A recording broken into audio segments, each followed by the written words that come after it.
Selamat pagi, siang, sore, malam semuanya. Pada kesempatan kali ini, kami dari kelompok 3 Teknik Green Building akan melanjutkan progres tugas besar dari mata kuliah Teknik Green Building. Nah, untuk yang pertama, itu kita akan menentukan tepat guna lahannya terlebih dahulu. Untuk yang sebelumnya, sesuai dengan progres sebelumnya, untuk pembangunan kita akan melakukannya di Jalan Kafling Surya ya, Kecamatan Tanah Sareal.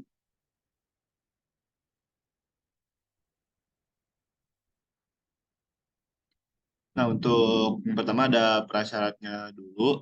Di sini kita akan mendirikan rumah di atas lahan yang sesuai dengan peruntukan hunian di daerah tersebut yang ditetapkan dalam peraturan tata ruang daerah setempat, yaitu di Kota Bogor. Kemudian eh, rumah tersebut akan memiliki koefisien dasar hijau atau KDH sesuai dengan ketentuan dalam peraturan tata ruang daerah di Kota Bogor.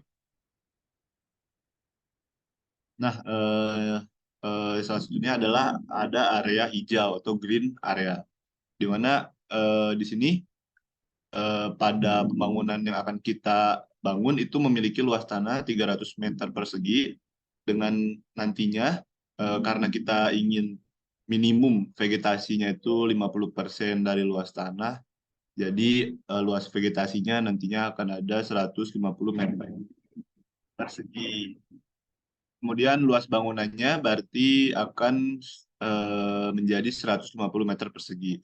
Kemudian ada banyak penanaman pohon pelindung pada pekarangan rumah lebih banyak dari standar minimum. Nah, untuk pohon pelindungnya itu bakalan lebih dari satu. Untuk pekarangan rumah kecil itu memiliki kategori rumah dengan luasan lahan di bawah 200 meter persegi. RTH minimum yang disarankan adalah luas lahan kafling dikurangi luas dasar bangunan sesuai peraturan daerah setempat. Kemudian jumlah pohon pelindung yang harus disediakan minimal satu. Kemudian yang selanjutnya adalah infrastruktur pendukung atau supporting infrastructure, di mana dalam kawasan tersebut di sini sudah didukung dengan prasarana dan utilitas yang memadai, di mana di sini minimal 8 ya. Contohnya ada halte bis, kemudian GOR, ada berbagai macam toko, sekolah, laundry, juga ada kantor, kemudian ada tempat ibadah juga seperti masjid dan juga gereja, kemudian ada kafe dan SPBU. Oke, selanjutnya kita lanjut ke aksesibilitas komunitas atau community accessibility. Jadi tolak ukur yang akan kami penuhi pada kategori ini yaitu terdapat minimum 5 jenis fasilitas umum dalam jarak pencapaian jalan utama sejauh 1 km dari tapak. Berdasarkan hasil observasi menggunakan Google Earth Pro, jadi terdapat 5 aksesibilitas atau fasilitas umum di jarak kurang dari 1 meter dari tapak, yaitu berupa bus stop, lapangan basket, gor, lapangan badminton, dan juga taman.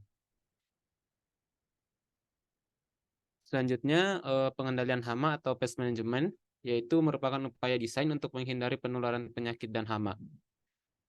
Tolak ukur yang akan kami penuhi ada 5 atau semuanya. Yang pertama itu kami akan menghindari nyamuk dengan memasang kawat nyamuk, menghindari tikus dan kecoak dengan melakukan jaring penutup saluran pipa dari selokan sehingga kecoak dan juga tikus tidak dapat masuk ke dalam rumah melalui saluran pembuangan. Lalat kami hindari dengan memasang kawat lalat dan tempat sampah ditutup agar lalat tidak berkumpul pada tempat sampah. Selanjutnya, untuk menghindari rayap, kami akan menggunakan cat anti rayap dan beberapa peralatan yang berupa kayu, misalnya kusen, akan kami ganti menggunakan aluminium. Selanjutnya yaitu transportasi umum atau public transportation. Jadi tolak ukur yang akan kami penuhi yaitu adanya akses menuju rute angkutan umum dalam jangkauan 500 meter.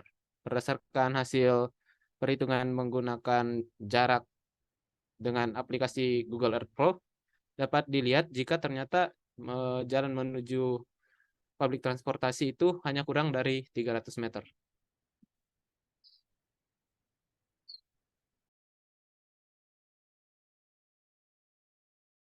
Yaitu penanganan limpasan, yaitu dengan cara adanya penanganan limpasan air hujan untuk atap maupun penanganan limpasan air hujan untuk halaman.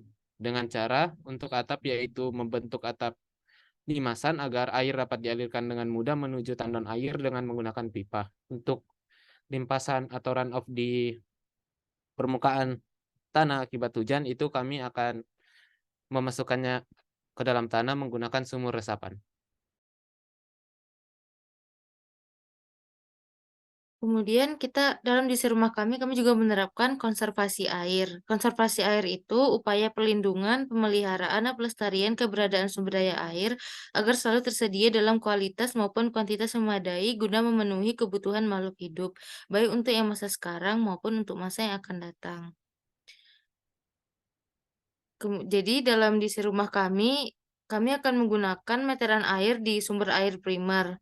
Kemudian kami juga akan melakukan perhitungan konsumsi air pada rumah di desain kami ini per harinya. Dan juga untuk melakukan penghematan air pada rumah kami akan menggunakan 4, liter per flush atau dual flush untuk seluruh WC. Kemudian 9 liter per menit untuk seluruh shower dan 7 liter per menit untuk seluruh keran air. Selanjutnya, kami juga menyediakan fasilitas penampungan air hujan yang berkapasitas minimumnya 200 liter. Nantinya, air tersebut bisa digunakan untuk menyiram tanaman, flush toilet, serta beberapa kebutuhan air lainnya. Kemudian kami juga menyiram tanaman tuh tidak menggunakan air PDAM atau air tanah.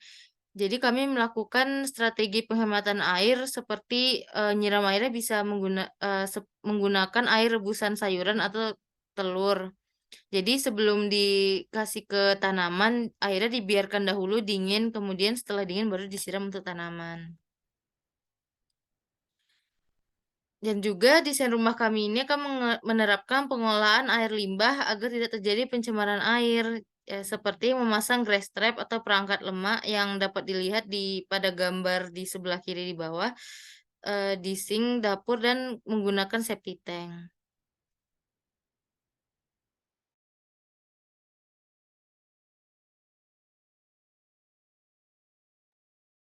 Baik, eh, itu dari kelompok 3 merupakan progres yang telah kami lakukan selama ini. Lebih kurangnya mohon maaf. Wassalamualaikum warahmatullahi wabarakatuh.